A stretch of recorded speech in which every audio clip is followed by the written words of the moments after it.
আসসালামু আলাইকুম সবাইকে। তন্নিকটের থেকে আমি তন্নি সবাইকে ওয়েলকাম জানাচ্ছি। আজ আমি আপনাদের সাথে খুবই মজার নেহারির রেসিপি শেয়ার করব।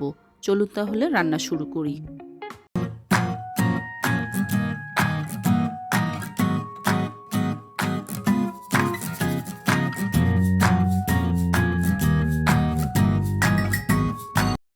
নেহারি রান্নার জন্য গরুর প্রসেস করা 4টা পা নিয়ে নিয়েছি, আরও সাথে কিছু হাড় আর মাংস অ্যাড করে নিয়েছি। এখন এর মধ্যে দিয়ে দিচ্ছি 4 টেবিল চামচ পেঁয়াজ বাটা, 3 টেবিল চামচের মতো রসুন বাটা, 4 টেবিল চামচ আদা বাটা।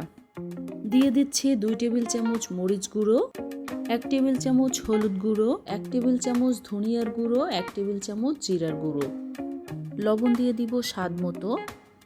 আরও এতে অ্যাড করছি 4 টেবিল চামচের মতো টক দই। দিয়ে দিচ্ছি 8-10টা এলাচ, 5-6 টুকরো দারুচিনি, দিয়ে দিব 8-10টার মতো লবঙ্গ, 2টা দিয়ে দিচ্ছি বড় এলাচ, 1টা দিয়ে দিচ্ছি স্টার মশলা।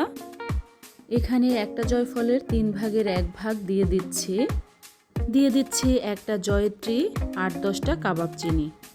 খুবই সামান্য পরিমাণে তেল দিয়ে দিয়েছি। 1 মুঠ পরিমাণে দিয়ে দিচ্ছি পেঁয়াজ কুচি। আমি কিন্তু চুলার জালটা ধরিয়ে নিয়েছি। এখন সব কিছু ভালোভাবে মিক্স করে নিব। আর এখানে আমি কিছুটা শাহি জিরা দিয়ে দিয়েছি। এখন সব কিছু ভালোভাবে কষিয়ে নিব। কিছুক্ষণ কষিয়ে নেওয়ার পরে এর মধ্যে দিয়ে দিব পানি। পানির পরিমাণটা কিন্তু অনেক বেশি হবে। আপনারা দেখে নিশ্চয়ই বুঝতে পারছেন আমি হাঁড়িটা অনেক বড় নিয়েছি। যেহেতু এখানে পানি অনেক বেশি দিতে হবে, তাই হাঁড়িটাও একটু বড় নিতে হবে। আমাদের নেহারিতে বলক চলে এসেছে। এখন আমাদের তেমন কোনো কাজ নেই। হালকা আঁচে ঢাকনা দিয়ে 4-5 ঘন্টা জাল করে নিব। আর মাঝে মাঝে ঢাকনা তুলে নেড়ে দিতে হবে যাতে নিচে লেগে না যায়। এই রান্নাটা যদি আপনারা প্রেসার কুকারে করতে চান তাহলে পানির পরিমাণটা কিন্তু কম দিতে হবে, কারণ তখন কিন্তু পানি খুব একটা কমবে না। তাই আপনারা বুঝে তারপরে পানি দিবেন। এই রান্নাটা যেহেতু আমি 4-5 ঘন্টা বসে করব, তাই আস্তে আস্তে পানির পরিমাণটাও কিন্তু একটু কমবে। আমি এভাবেই নেহারি রান্না করতে পছন্দ করি।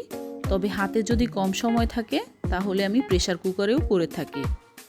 হয়তো কোনো একদিন আমি প্রেসার কুকারে কিভাবে রান্না করি তাও আপনাদের সাথে শেয়ার করব। পানি টেনে আমার পছন্দ মতো ঘনত্বে চলে এসেছে। এখন এতে 4-5 টুকরো ব্রেড আমি ব্লেন্ড করে দিয়ে দিব। আপনারা চাইলে এখানে ময়দা পানির সাথে মিক্স করেও দিয়ে দিতে পারেন, তবে আমার কাছে ব্রেড দিলেই বেশি ভালো লাগে। রান্নাটা প্রায় হয়ে গিয়েছে। এখন এর মধ্যে আমি 10-12টা কাঁচামরিচ দিয়ে দিব। আর এক চুলায় আমি বাগারের জন্য তেল দিয়ে দিয়েছি।